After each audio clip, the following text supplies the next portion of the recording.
हमारे इस खास कार्यक्रम में आपका स्वागत है। एक साल मोदी सरकार। जी हां, देखते देखते नरेंद्र मोदी की सरकार को एक साल पूरा हो गया है।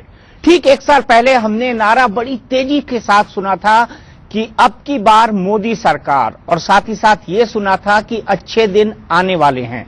मोदी सरकार ने और नरेंद्र मोदी जी ने प्रधानमंत्री के तौर पर अपने लिए 60 महीने मांगे थे। हमने नारा बड़ी तेजी के साथ सुना था कि अब की बार मोदी सरकार, और साथ ही साथ ये सुना था कि अच्छे दिन आने वाले हैं। मोदी सरकार ने और नरेंद्र मोदी जी ने प्रधानमंत्री के तौर पर अपने लिए 60 महीने मांगे थे। 60 साल कांग्रेस के और 60 महीने उनके लिए। देखते देखते इसमें से 12 महीने बीत गए हैं। क्या हम अच्छे दिन के करीब पहुंच चुके हैं या फिर अच्छे दिन आ चुके हैं? 20% अच्छे दिन आ गए हैं या फिर 80% अच्छे दिन आने वाले हैं? इसी पर हम बहस करेंगे और हमारे साथ हैं मोदी सरकार के सबसे ताकतवर मंत्रियों में से एक नितिन गडकरी साहब। नितिन जी, आपका बहुत बहुत स्वागत है हमारे इस खास कार्यक्रम में और आपको एक साल पूरा करने पर बहुत बहुत बधाई। धन्यवाद। मेरा सबसे पहला सवाल वो ये कि क्या अच्छे दिन आ गए हैं? देखिए, अच्छे दिन आए हैं ये आज एकदम कहना संयुक्तिक नहीं होगा, क्योंकि 60-65 साल से ये देश अनेक समस्याओं से ग्रस्त है। भय, भूख, आतंक और भ्रष्टाचार भी है, गरीबी, भुखमरी और बेरोजगारी भी है। और कुछ समस्या ऐसी है कि जो इमीडिएट सॉल्व हो सकती है, कुछ समस्या ऐसी है जो मिड टर्म प्रोजेक्ट बनाना पड़ेगा उसका, और कुछ लॉन्ग टर्म है। नीतियों में फैसले करने पड़ेंगे और विशेष रूप से किसानों की और गांव की स्थिति अच्छी नहीं है और उसके लिए विशेष कोशिश करनी पड़ेगी। मैं आपको इतना ही कहना चाहता हूं कि अगर इकोनॉमिक पैरामीटर्स की बात करें तो यूपीए सरकार ने जब गद्दी छोड़ी तब देश का जीडीपी 4.25% था। तब एक दिन में 2 किलोमीटर रोड बनते थे। आज हमारा जीडीपी 7% तक गया है और रोड 14 किलोमीटर तक पहुंचे हैं। तो ये 7 गुना बढ़े हैं। पर इसका मतलब हमने सब काम किया ऐसा मुझे नहीं कहना है। हमको और अनेक क्षेत्रों में बहुत काम करना है। केवल मैं इतना ही कहूंगा कि फिर से एक बार देश संभाला गया है और पॉजिटिव डायरेक्शन में जा रहा है। कुछ काम हुए हैं, कुछ होना बाकी है, आगे बहुत जाना है और इसलिए 5 साल के बाद ही इसका सही मूल्यांकन होगा। पर जो भी पुरानी स्थिति कांग्रेस के राज में थी और आज की स्थिति में फर्क पड़ा है। 18% तक महंगाई का रेट गया था और मोदी सरकार के इसमें ये 4.5% तक कम भी आया। पेट्रोल डीजल के भाव कम हुए, गैस की कीमत आधी हुई और रोजमर्रा चीजों के भी भाव कम हुए। कुछ बातें हैं, कहीं खुशी कहीं गम, और इसलिए केवल सबके लिए अच्छे दिन आए ऐसा कहना उचित नहीं होगा। और विशेष रूप से मैं किसान हूं और ये पहला 25-50 साल के बाद ऐसा साल आया है कि अप्रैल और मई महीने में 6 बार एक आसमानी संकट आया कि ओलावृष्टि हुई, बरसात आई। और कल मैंने सुना पूना में और वहां 6 इंच का पानी आया। ये कभी आज जून महीने के सिवा हमारे यहाँ पानी नहीं आता था। क्लाइमेट चेंज हो गया है। मैं बादल साहब और शरद पवार साहब इधर पंजाब में एक कार्यक्रम में साथ में थे, तो पवार साहब ने मुझे कहा कि मेरे जीवन में मैंने ऐसे अप्रैल और मई महीने में ऐसी स्थिति कभी देखी नहीं। तो संकट भी है, समस्याएं भी है, पर एक ही बात मैं ईमानदारी से कहना चाहूंगा कि समस्या को सुलझाने के दृष्टि से पॉजिटिवली हम लोग 100 फीट जाने चाहिए, लोगों की अपेक्षा होगी, पर हम 25-30 फुट आगे गए हैं और धीरे धीरे निश्चित रूप से लोगों को अच्छे दिन आएंगे और कुछ रिलीफ मिलेगा। तो क्या अच्छे दिन आने वाले हैं ये सिर्फ एक जुमला था? देखो, पहली बात आपको एक बात बताता हूं। अच्छे दिन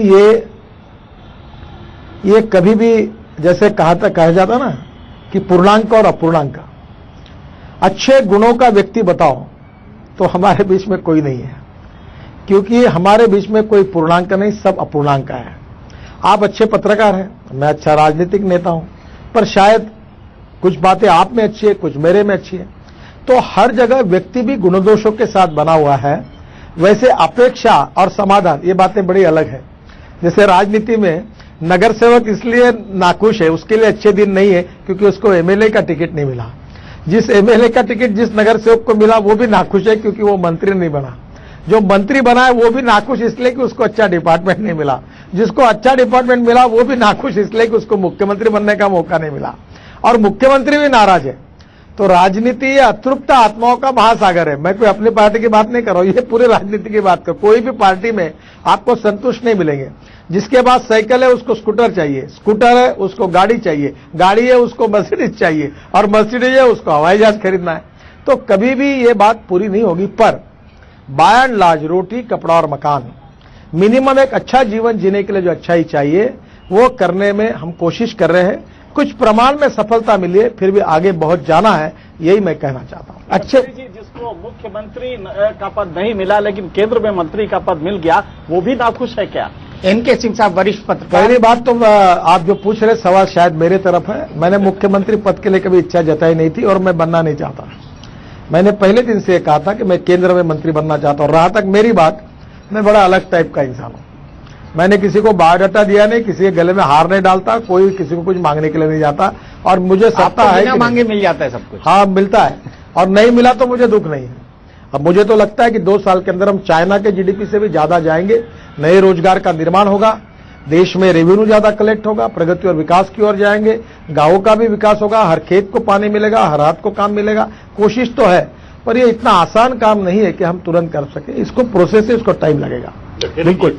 आपकी सरकार के विभिन्न मंत्रालयों के मंत्री जिस तरह का दावा कर रहे हैं कि इतना काम हुआ, निश्चित रूप से काम हुआ होगा, एक उससे एक धारणा ये बन रही है काम इतना हुआ है, वो उसी तरह लग रहा है जैसे खाना बन रहा हो।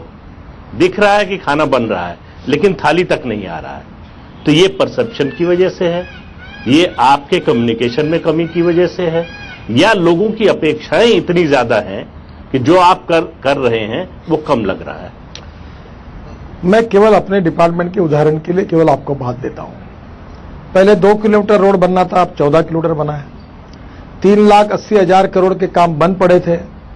कल जो कैबिनेट में निर्णय हुआ है, पहले ही हमने 44 प्रोजेक्ट को टर्मिनेट कर दिया, 80 प्रोजेक्ट को चालू कर दिया।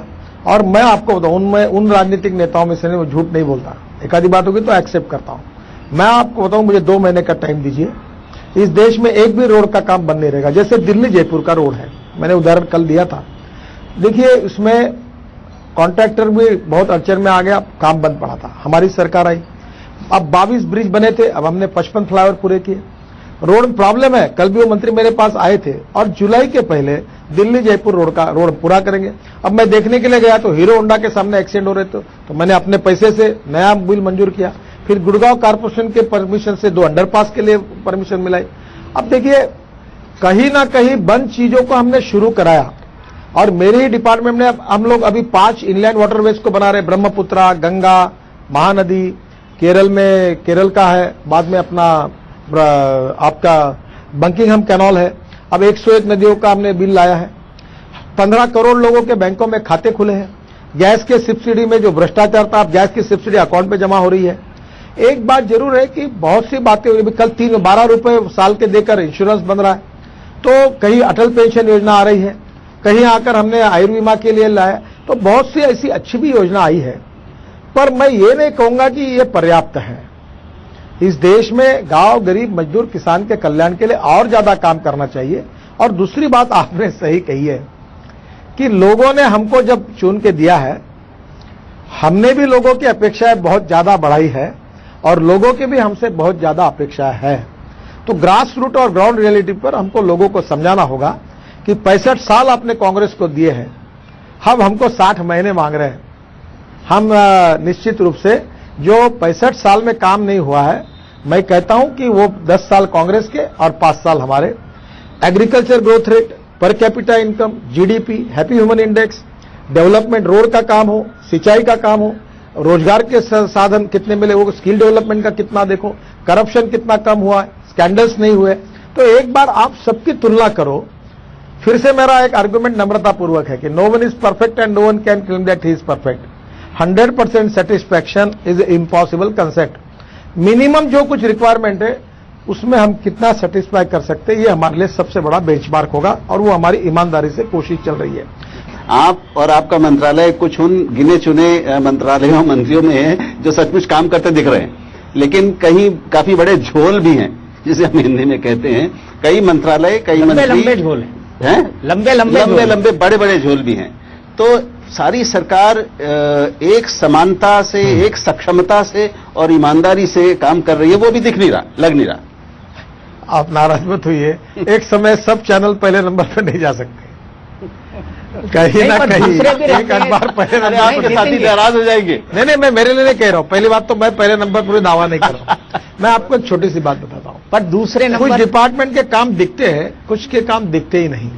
अगर हम माने कि इतने सारे वादे हुए हैं, आपने व्यवहारिक दिक्कतें भी बताई कि बहुत लंबे समय से जो कुछ चल रहा था उसको परिवर्तित करने में थोड़ा वक्त लगेगा, और इस व्यवहारिक मजबूरी को हम सब समझते भी हैं, लेकिन आपको नहीं लगता कि लोकसभा चुनाव के वक्त वादे करते हुए आपने जनता को यहां तक कह दिया कि हम आपको चांद तारे लाकर दे देंगे? देखो, मैं आपसे प्रार्थना करता हूं, आप एक बार हमने क्या वादे किए उसका एक चार्ट बना दीजिए, और हमने क्या वादे पूरे नहीं किए और हम नट गए, वो चार्ट में तीसरे कॉलम में लिख दीजिए।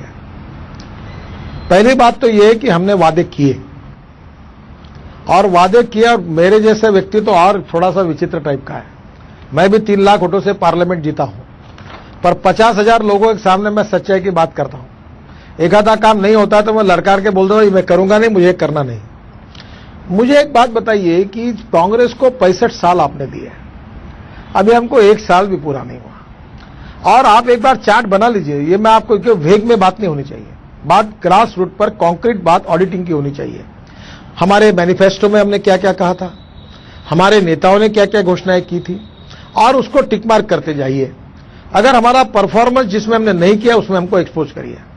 मैं पहली बात आपको बताता हूं, किसी भी हमारे छोटे देशों के साथ, जो हमारे नेपाल हो, भूटान हो, श्रीलंका हो, सबके साथ हमारे संबंध बिगड़े हुए थे, सबके साथ अच्छे संबंध हुए।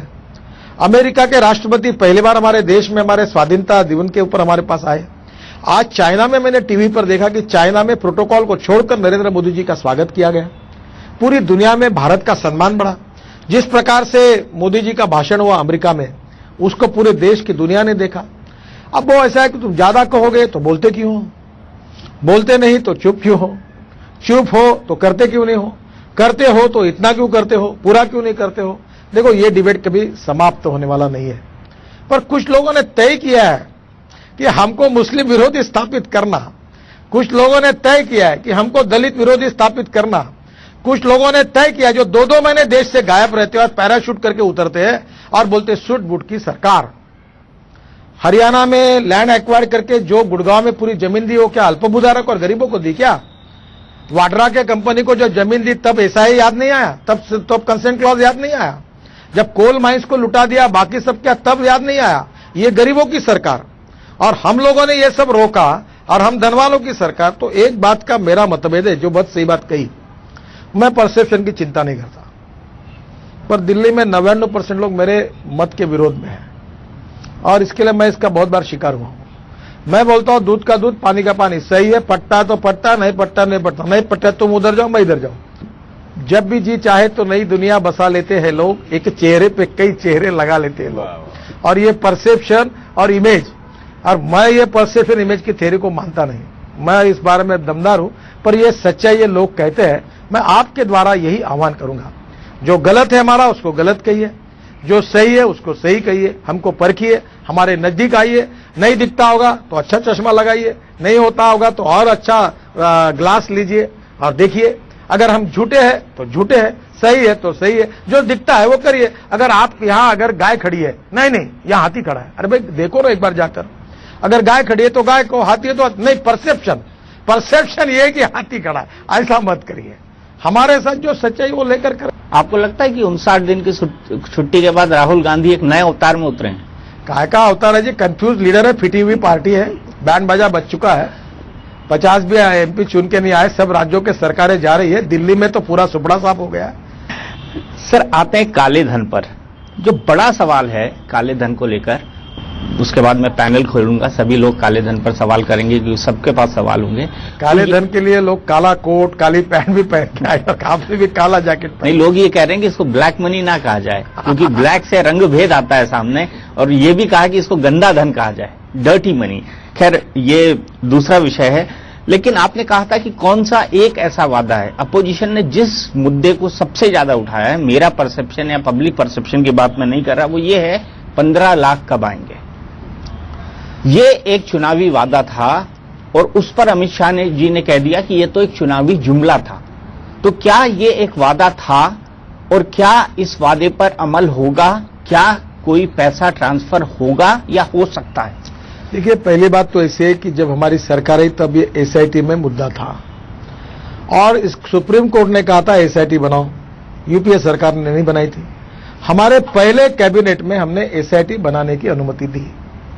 फिर दूसरी बात यह कि हमने देश में कानून लाया। कानून लाकर यह कहा कि किसी का ब्लैक मनी हो तो 30% टैक्स भरे, 30% पेनल्टी दे, 40% ले, 60% बताए और ब्लैक मनी वापस ले आए। फिर हमने कहा इसके बाद में भी एक मर्यादा के अगर किसी का काला धन मिलता है तो उसके लिए सजा। कानून लाकर यह कहा कि किसी का ब्लैक मनी हो तो 30% टैक्स भरे, 30% पेनल्टी दे, 40% ले, 60% बताए और ब्लैक मनी वापस ले आए। फिर हमने कहा इसके बाद में भी एक मर्यादा के अगर किसी का काला धन मिलता है तो उसके लिए सजा की तरतूद की। अब कानून बनाए। लेकिन दीपक ने जो सवाल किया था उसका अभी भी जवाब नहीं आया है। 15 लाख हर व्यक्ति के जेब में जाएगा, इससे आपने एक परसेप्शन बिल्ड किया। परसेप्शन बिल्ड करने का नतीजा हुआ कि जो बीजेपी 2009 में 18.6% पे थी सपोर्ट बेस पे, वो 31.1% पे आके जीत गई, 282 सीटें लाती है। परसेप्शन मैंने नहीं बनाया था, ये आप लोगों ने अपने वादे से बनवाया था।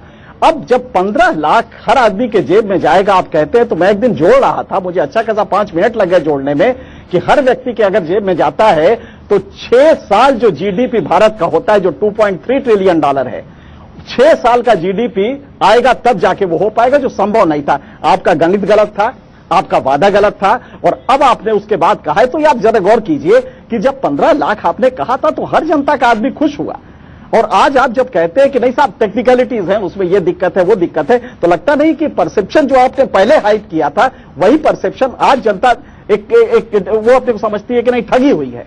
उस समय वर्ल्ड में जो ऐसी एमनेस्टी इंटरनेशनल जैसी जो ऑर्गेनाइजेशंस थी, उन्होंने कुछ जो तथ्य जाहिर किए थे, उसके आधार पर हमने ये कहा था पॉलिटिकली कि इतना पैसा ब्लैक मनी के रूप में देश के बाहर है। और पब्लिक मीटिंग में ये भी कहा, ये सच है कि ये पैसा अगर देश में आता है और बांटा दिया जाता है तो हर अकाउंट में 15 लाख रुपए जमा होंगे। इसके आगे ये भी कहा है कि ये पैसा आएगा तो इतने गांव में रोड बनेंगे, इतना पानी मिलेगा, इतना देश का विकास होगा। ये सब बातें हमने कही थी। एक बात सच है कि विपक्ष में रहते हुए ये सब बातें कहना आसान है, पर सरकार में आने के बाद ये सब पैसा वापस लाना और इस प्रकार का पैसा लाकर देश के निर्माणों में जोड़ना, इसमें न्यायिक प्रक्रिया है, वैधानिक प्रक्रिया है और क्रिमिनल न्यायालय की भी, जस्टिस की भी प्रक्रिया है। और इसलिए इस प्रक्रिया में शॉर्टकट न करते हुए तेजी से आगे जाना और ज्यादा से ज्यादा पैसा वापस में देश में वापस ले आना, यही सरकार का उद्देश्य है। पर जो बातें आपने कही थी वो हमने कही थी, पर वो बातें और आज की स्थितियां, इसमें उन बातों को पूरा करना, इसमें कठिनाइयां हैं। फिर भी ये जो भावना हमने कही थी, हमारी मोरल जिम्मेदारी है कि जो कुछ पैसा पड़ा हुआ है उसको लाने के लिए पूरी कोशिश करना और वो पैसा देश में लेकर आना और देश के विकास के लिए खर्चा करना। ये निश्चित रूप से इसमें सरकार आगे जाएगी और कोशिश करेगी। क्या सरकार के पास एक मोटा मोटी अनुमान है सर कि कितना पैसा है बाहर? पहले तो गलती हो गई, अब फिर मुझसे क्यों दोहराते? ये ऐसा अनुमान करना ये असंभव है। ये अनुमान उस समय हुआ जब कुछ विदेशी संस्थाओं ने ये जाहिर कर दिया कि इतना पैसा है। मैंने भी पब्लिक मीटिंग में कहा कि यह संस्था करे इतना पैसा है, इतना पैसा लाएगा तो इतने लोगों को इतना पैसा मिल जाएगा। हमने अपना गणित रख दिया। उस समय हम विपक्ष में थे, अब हम सत्ता पार्टी में हैं। अब ऐसी कोई बात करना उचित नहीं होगा। उस समय विपक्ष में भी हमको अगर एहसास रहता कि आगे हमारा शासन आने वाला है तो भी जरा सोच के बोलना चाहिए था, और इसलिए मैं अभी कोई इसमें आगे कोई घोषणा नहीं करूंगा। महंगाई के फ्रंट पर अगर हम बात करें, जो सबसे मूल चीजें हैं जिसको शायद मैं भी आपसे समझना चाहूंगा, आप सबसे बेहतर जानते होंगे इसको, बाकी चीजें कीमतें या तो कम हुई हैं या कई सारी चीजों की कीमतें स्थिर हो गई हैं। पेट्रोल डीजल की कीमतें काफी कम हुई हैं, लेकिन जो सबसे बड़ा मुद्दा है वो ये है कि दाल की कीमतें बढ़ती जा रही हैं। ऐसा क्यों? देखो, एक पहली बात आप समझ लीजिए, कोई सच बोलते समय कई अड़चन होती है, फिर उस वाक्य को आगे पीछे को छोड़कर तोड़ मरोड़ कर बताया जाता है। मैं जो इकोनॉमी समझता हूं, अगर पोटैटो की कीमत है, इसका संबंध इन्फ्लेशन के साथ नहीं है। टमाटर और प्याज की कीमत का संबंध इन्फ्लेशन के साथ नहीं है, स्टोरेज के साथ है।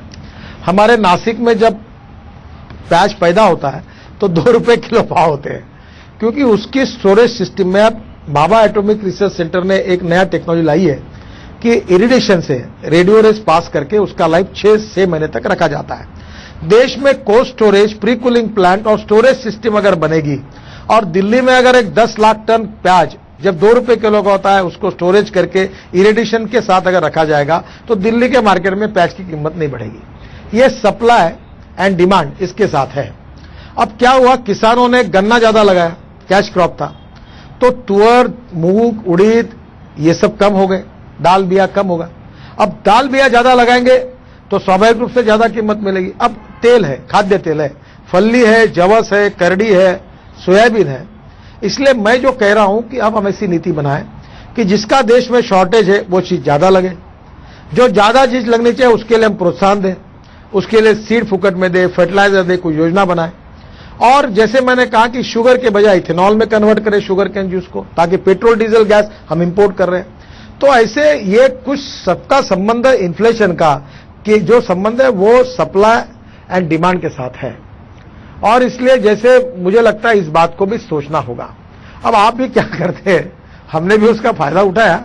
अब प्याज की कीमत बढ़े तो हम क्या करते हैं कि हमारे गले में प्याज लगा कर, देखो कांग्रेस की सरकार में प्याज की कीमतें बढ़े करके हम मोर्चा निकालते हैं।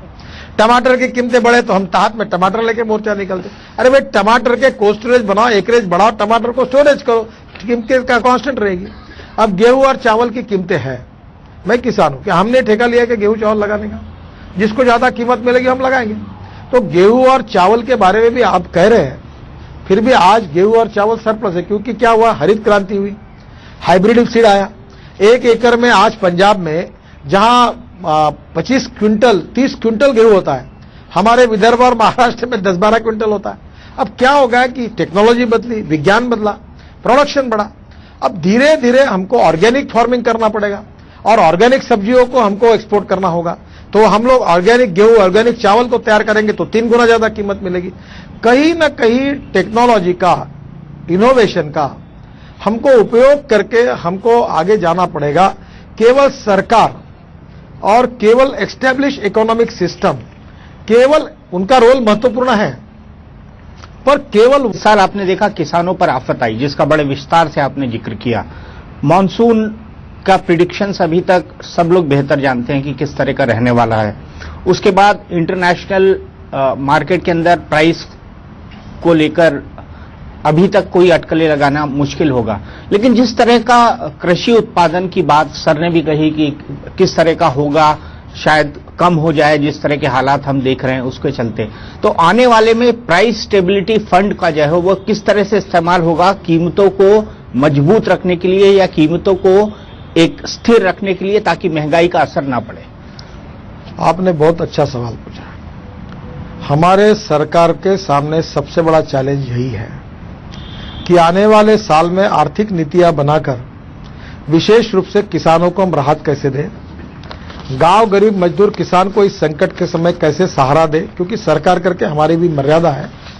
और हम लोग इंडस्ट्रियल ग्रोथ, मैन्युफैक्चरिंग सेक्टर की ग्रोथ, सर्विस सेक्टर की ग्रोथ से ज्यादा जो एग्रीकल्चर ग्रोथ है उसको कैसे बढ़ाएं, और उसके लिए किसान केवल क्रॉप पैटर्न पर डिपेंड ना करे, कहीं वो डेयरी करे, कहीं वो पोल्ट्री फार्म खोले, हैंडलूम हैंडीक्राफ्ट्स में काम करे, कहीं गांव में नए नए उपक्रम जो है जिससे रोजगार निर्माण सकता है उसके लिए कोशिश करें। और मैं एक चीज पर काम करता हूं, वो कभी आप देखने के लिए आइए। मैं 10 साल से काम करूं conversion of waste into wealth. मैंने हमारे नागपुर शहर के म्यूनिसिपल कॉर्पोरेशन का टॉयलेट का पानी 18 करोड़ रुपए में बेच दिया, तो अभी 18 करोड़ रुपए टॉयलेट के पानी से मिले।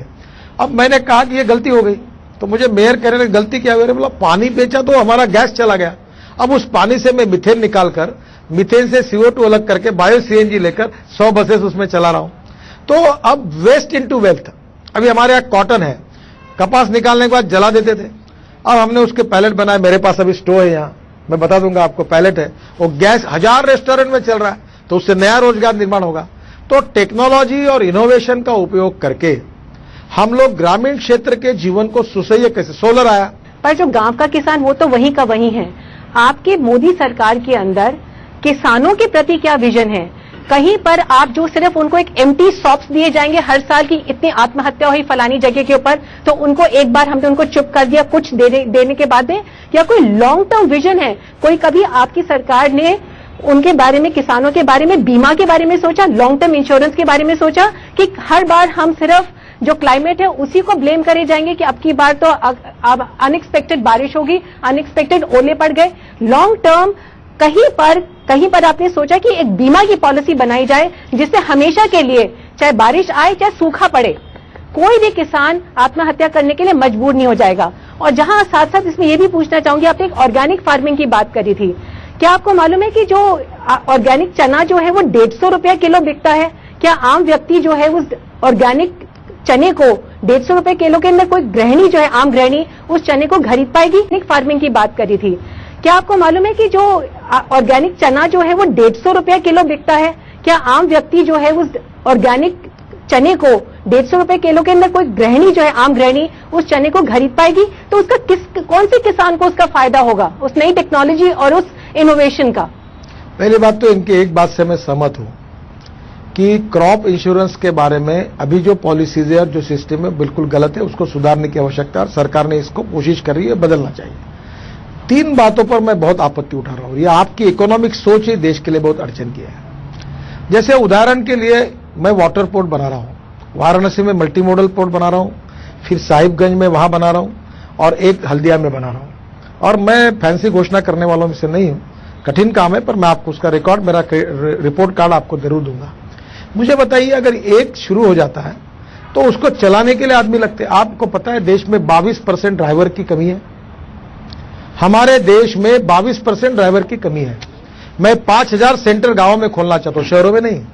मैंने आज ही हमारे कमेटी में सभी पार्लियामेंट मेंबर को कहा कि आपके कॉन्स्टिट्यूशन में 5-5 सेंटर खोलिए और जो गांव गरीब किसान के लड़के, उनको ड्राइविंग सिखाइए। और देश में ड्राइविंग मिलेगा तो 15,000 20,000 रुपए महीना उसको मिल सकता है। धीरे धीरे रोजगार का निर्माण करना होगा, इंडस्ट्री से, सर्विस सेक्टर से। अब ये जैसे अगर ये मैं कह रहा हूं कि ये सक्सेस हुआ तो इसको चलाने के लिए लोग नहीं लगेंगे, वो कहां से आएंगे? कंडक्टर नहीं लगेंगे, फिर वाटर पोर्ट बनेंगे तो वहां रेस्टोरेंट नहीं बनेंगे, एयरपोर्ट जैसे, किसको काम मिलेगा? आज मुझे बताइए, पानी से जाएंगे तो 30 पैसे खर्चा आता है, रोड से जाएंगे तो 1.5 रुपए खर्चा आता है और रेलवे से जाएंगे तो 1 रुपए खर्चा आता है। अगर ये मोड अगर सस्ता हुआ तो इससे नए जहाज चलने लगेंगे, बार्जेस चलने लगेंगे। आज हल्दिया का कोयला फराक्का के पोर्ट में, इसमें पावर प्रोजेक्ट में जा रहा है, बार्जेस में भरकर, और वहां की फ्लाई ऐश बांग्लादेश में एक्सपोर्ट हो रही है। अब ये फ्लाई ऐश एक्सपोर्ट करने वालों को रोजगार मिला। कहीं ना कहीं छोटे छोटे चीजों से जो रोजगार निर्माण होगा उसका फायदा गांव के किसानों के लड़कों को भी होने वाला है। रोजगार केवल शहरों के लड़कों के लिए नहीं मिलने वाला। इसलिए क्रॉप इंश्योरेंस के बारे में बताइए ना, उसके बारे में तो कुछ भी नहीं है अभी। नहीं, पहली बात तो है कि आपने क्रॉप इंश्योरेंस के बारे में जो बात कही उससे मैं सहमत हूं और इसलिए सरकार ने क्रॉप इंश्योरेंस, एग्रीकल्चर इंश्योरेंस के लिए अलग कंपनी बनानी चाहिए। उसके लिए अपने 5,000, 6,000, 8,000 करोड़ उसको इक्विटी करके देनी चाहिए और उसका एनालिसिस सैटेलाइट से लेकर एक एक क्रॉप, एक एक खेत का इलेक्ट्रॉनिक पद्धति से होना चाहिए और उसके ऊपर अगर नहीं मिलता है तो किसान को चेक से तुरंत पैसे मिलने चाहिए। ऐसी ट्रांसपेरेंट स्कीम होनी चाहिए। आपकी बात सही है, हमने अभी तक ये किया नहीं है, ये करना चाहिए। इस पर विचार विनिमय चल रहा है और मैं आपका विषय आग्रह से रखूंगा और इससे मैं सहमत हूं। इसमें आप जोड़ दें कि आज इस समय सिर्फ 5% क्रॉप इंश्योरेंस है, 10% प्रीमियम लेता है कोई भी इंश्योरेंस। वो भी नहीं है, 5% और 10% है। कोई भी कुछ भी स्थिति आए, इंश्योरेंस कंपनी किसानों को पैसे नहीं देती। जी, पैसे भी नहीं देती है। हाँ। तो सेटेलाइट से आपको करना कहीं और हर बार प्रीमियम काटते हैं पर पैसा नहीं देते। नहीं, और प्रीमियम का रेट जो 10% है, कंपनियां ये कह रही है कि अगर आप यूनिवर्सल कर दीजिए तो हम इसको 2.5% पे ले आएंगे। बहुत आसान हो जाएगा कि 100 रुपया सेंटर दे, 50 रुपया स्टेट दे। मैंने आपको एक बात कही थी, छोटी सी, छोड़े आपके ध्यान में नहीं आएगी। अगर इस इंश्योरेंस कंपनी को जरूरत होगी तो सरकार 8 से 10,000 करोड़ रुपए की इक्विटी उसको दे दे विदाउट इंटरेस्ट, क्योंकि ये इकोनॉमिकली वायबल इंश्योरेंस स्कीम नहीं है। पर किसानों को ऐसे मरने देना ठीक नहीं होगा। घाटा भी आया तो सरकार सहन करे, पर किसानों के लिए एक अच्छी क्रॉप पैटर्न के ऊपर अच्छी इंश्योरेंस स्कीम चाहिए। ये सरकार का कर्तव्य है, सरकार की जिम्मेदारी, और सरकार ने इसको करना चाहिए। इनका मुद्दा बिल्कुल सही है और मैं भी इस मत का, और हम लगातार इसके लिए कोशिश कर रहे हैं। और ये दूसरी बात जो आप करें, 5-10% छोड़ो, कोई इंश्योरेंस कंपनी किसान को पैसा ही नहीं देती और इसलिए इसको सुधार करना चाहिए। बिल्कुल सही बात है। नितिन जी, आखिरी 3 सवाल।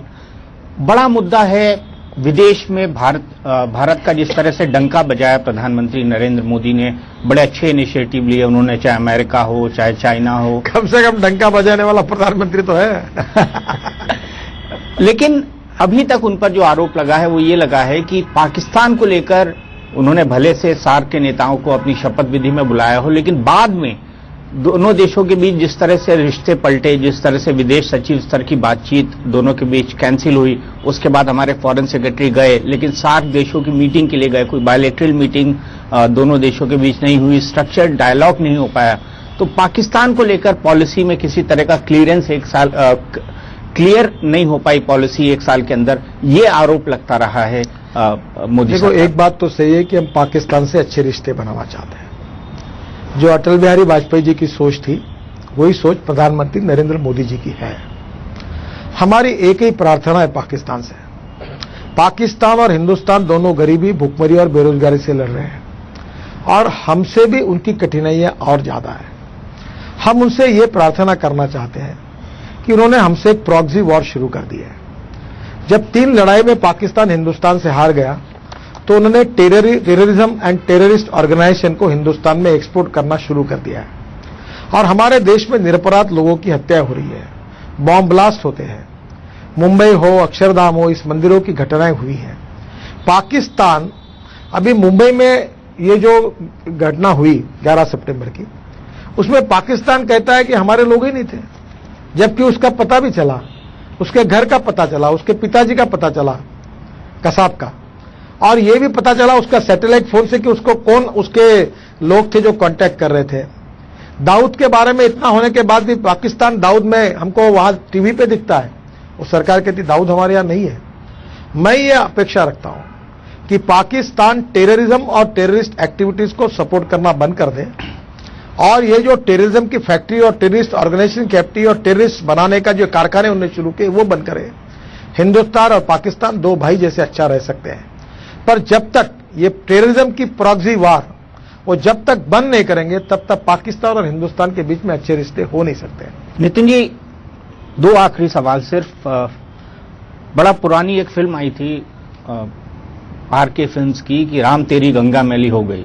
लोग कहते हैं राम को तो विराम दे दिया बीजेपी ने, और गंगा अभी भी मैली है। तो नमामि गंगे का जो प्रोजेक्ट है, ये कितने साल में गंगा की सफाई करेगा? देखो, कल ही मेरी उमा भारती जी के साथ मीटिंग हुई। उनके डिपार्टमेंट ने बहुत अच्छा काम किया है, और वो काम मैंने बताना मेरे मुंह से अच्छा नहीं होगा, क्योंकि उसका क्रेडिट उन्हीं के डिपार्टमेंट को मिलना चाहिए। पहली बात, अविरल और निर्मल गंगा। तो निर्मल गंगा ये हमारी सबसे बड़ी प्राथमिकता है। दूसरी बात है गंगा के घाट बनाना, और गंगोत्री से हल्दिया तक 6,500 गांव है। उसमें नीरी ने एक टेक्नोलॉजी ये की है कि पावर का यूज न करते हुए टॉयलेट का और गंदा पानी साफ करके हर गांव में 1-1 एकड़ का गार्डन बनेगा। वो प्रूवन हो गई है। दूसरी बात, गंगा में जो प्रदूषण शहरों से होता है, वो शहर 70 शहर है, उसमें सबसे ज्यादा कानपुर खराब करता है। तो कानपुर में रिसाइकलिंग करके वो पानी फिर से रीयूज करने की योजनाएं उन्होंने हाथ में ली है। पहला काम है गंगा को निर्मल बनाना, दूसरा काम है गंगा को अविरल करना। मेरा काम है गंगा में 3 मीटर का ड्राफ्ट रखकर उसमें वाटर वेस्ट को शुरू करना, ये सेकंड प्रायोरिटी है। अब मेरे बारे में प्रचार किया कि मैं बैरेजेस बना रहा हूं, उसके ऊपर कुछ मुख्यमंत्री और मंत्री उखड़ गए, प्रचार किया गया। मैं वाराणसी से हल्दिया 1620 किलोमीटर में एक गाजीपुर है, गाजीपुर तक प्रॉब्लम नहीं है, पर गाजीपुर से वाराणसी में थोड़ा आता है, पर फिर मैं कोशिश कर रहा हूं कि एक भी बैरेजेस हम नहीं बनाएंगे। अब इसमें वर्ल्ड बैंक को हमने काम दिया है कि टेक्नोलॉजी के लिए कि बैरेजेस न बनाकर हम 3 मीटर का ड्राफ्ट कैसे मेंटेन करें, और 45 मीटर विड्थ का और 3 मीटर डेप्थ का ड्राफ्ट बनाकर हम गंगा के किनारे पर हर गांव में, जैसे एयरपोर्ट है, रेलवे स्टेशन है, बस स्टेशन है, बस पोर्ट है, वैसे वाटर पोर्ट बनाना चाहते हैं। ये बहुत बड़ा सपना है, बहुत कठिनाइयों से भरा हुआ है। आगे क्या होगा ये मुझे पता नहीं है, पर अभी तक मेरा ट्रैक रिकॉर्ड इतना जरूर है कि मैंने जितने बातें कही है वो 101% पूरी हुई है। और मैं जो बात कह रहा था कि मैं महाराष्ट्र में जाने की बात है, तो मैंने कहा मैं नहीं जाऊंगा। अब मेरे जीवन का, जैसे मैंने मुंबई पुणे एक्सप्रेस हाईवे बनाया, वर्ली बांद्रा सी लिंक प्रोजेक्ट बनाए, 55 फ्लाईओवर बनाए, लोगों को लगता है एक देश का लैंडमार्क बना, अब मेरे लाइफ का एक लैंडमार्क है और वो मेरा जीवन का मिशन है। मैं उमा भारती जी के साथ पूरे ताकत के साथ खड़ा हूं और उमा जी के नेतृत्व में ये अविरल निर्मल गंगा का सपना हमारा पूरा होगा। और पटना से लेकर ही नहीं, कोशिश ये करूंगा, पटना से वाराणसी हल्दिया तक ठीक है, पर कानपुर से इलाहाबाद कठिन है, इलाहाबाद से वाराणसी उससे थोड़ा कम कठिन है, और कानपुर से गंगोत्री तक और कठिन, क्योंकि गंगा ऐसी ऐसी आती है। तो ये कठिनाई का काम है, पर वर्ल्ड की सभी टेक्नोलॉजी, दुनिया में अनेक देशों में इसके ऊपर हुआ काम, इसकी 19 प्रकार की टेक्नोलॉजी पानी शुद्धिकरण की आई, उसका अध्ययन करके निश्चित रूप से उमा भारती जी आगे जा रही है। एक साल मोदी सरकार में फिलहाल वक्त है एक ब्रेक।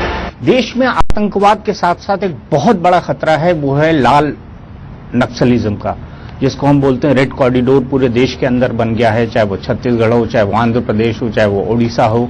ये सब राज्य जो हैं मोटे तौर पर इससे प्रभावित हैं। इस नक्सलवाद से निपटने के लिए केंद्र की क्या रणनीति है? क्या इसको कोई बड़े स्तर पर इसको प्लान किया जा रहा है? क्या सर्जिकल स्ट्राइक्स की कोई बात सोची जा रही है? पहली बार आपको मैं बताना चाहता हूं कि इसके ऊपर जो राज्य है, झारखंड है, उड़ीसा है, थोड़ा उत्तर प्रदेश है, बिहार है, छत्तीसगढ़ है, मध्य प्रदेश है, महाराष्ट्र है और आंध्र है, इन राज्यों की एक दिन की पूरी मीटिंग इंफ्रास्ट्रक्चर डेवलप करने के बारे में रायपुर में हुई। और पहली बार मैंने निर्णय किया कि अब ये पैकेज 5 करोड़ का 2 करोड़ का बनाएंगे, बड़े काम नहीं बनेंगे, और वहीं के स्थानिक आदिवासी लोगों को कॉन्ट्रैक्टर बनाएंगे। टेक्नोलॉजी को हमने बदला, प्रीकास्ट की टेक्नोलॉजी आई, कहीं ना कहीं हम लोग फैब्रिकेटेड ब्रिज तैयार करेंगे और वहां जाके जोड़ेंगे।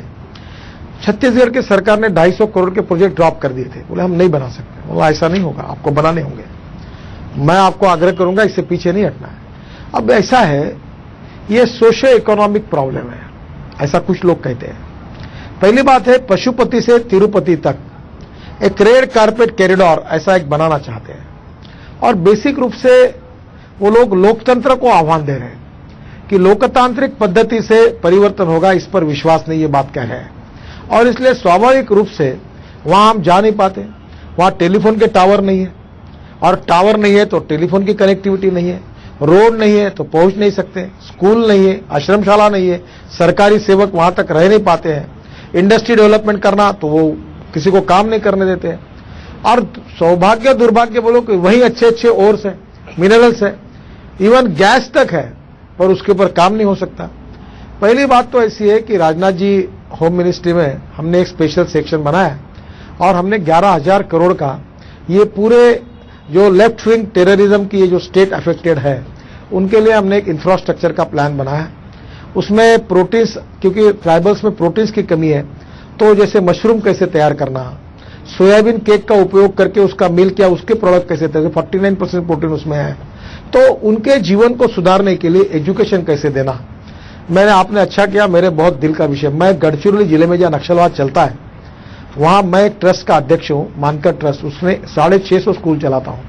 हमारे 750 टीचर, हम एक भी रुपए की ग्रांट नहीं लेते। ये जो यशवंतराव चव्हाण मुक्त विद्यापीठ है नासिक का, इसने पिछले साल हमको प्रथम क्रमांक का अवार्ड दिया था। और वहां के जो टीचर है वो नक्सलाइट बेल्ट में 6 बजे के बाद गांव में भी रह नहीं सकते, उनको पढ़ाई भी करनी पड़ेगी, विकास भी करना होगा और उनको समझाना भी होगा और स्वास्थ्य की सुविधाएं भी देनी पड़ेगी। बहुत कठिन काम है और इसके लिए नरेंद्र मोदी जी के नेतृत्व में हमारी सरकार ने लगातार एक आह्वान किया है कि जो हुआ सो हुआ, आपकी गलतियां भी हुई, आप मेन स्ट्रीम में आइए, विकास की प्रक्रिया में। मैंने ये वहां कहा कि मैं आपको कॉन्ट्रैक्ट देने के लिए तैयार हूं, आप रजिस्ट्रेशन करिए, वर्कशॉप करिए, मैं 10% मशीनरी एडवांस दूंगा, 10% मोबिलाइजेशन एडवांस दूंगा, आप पुल बनाइए, रास्ते बनाइए और सॉइल स्टेबलाइजेशन की टेक्नोलॉजी को यूज करिए, और ताकि रोड बनेंगे, स्कूल बनेंगी, आश्रमशालाएं बनेंगी। पर एक बात जरूर है कि वहां सोशली, इकोनॉमिकली, एजुकेशनली बहुत बैकवर्डनेस है, बेरोजगारी और गरीबी की बहुत बड़ी समस्या है, अज्ञान और अंधश्रद्धा का बहुत बड़ा प्रभाव है, ज्ञान विज्ञान तंत्र विज्ञान उनसे बहुत दूर है। बहुत दिल से और संवेदनशीलता से वहां हमको अच्छा काम करना होगा। काम करने में कठिनाई है, केवल बंदूक के टोक पर यह प्रॉब्लम सॉल्व नहीं हो सकता। तो संवेदनशीलता और सामाजिक दायित्व के भाव से वहां अच्छा काम करके उन लोगों के दिल जिताकर उनको मुख्य प्रवाह में जोड़ना होगा। नरेंद्र भाई लगातार आह्वान कर चुके, मेरी भी इससे चर्चा हुई है, इससे आगे और गंभीर बातें हुई है। पर सब बातों की चर्चा जाहिर रूप से नहीं हो सकती। पर राजनाथ सिंह जी गृह मंत्री के नाते और इंफ्रास्ट्रक्चर का ये 11,000 करोड़ का काम इस सब स्टेट का मेरे साथ है। हम दोनों मिलकर कोशिश कर रहे हैं कि धीरे धीरे ये परिस्थिति कैसे पलटे। ये बहुत कठिन काम है, ना मैं समय के बारे में कोई आपको विश्वास दे सकता हूं और कब पूरा होगा इसके बारे में कोई निश्चित नहीं कह सकता हूं, पर दिल से संवेदनशीलता से इस समस्या को सुलझाने का हमारा सरकार प्रयास कर रही है।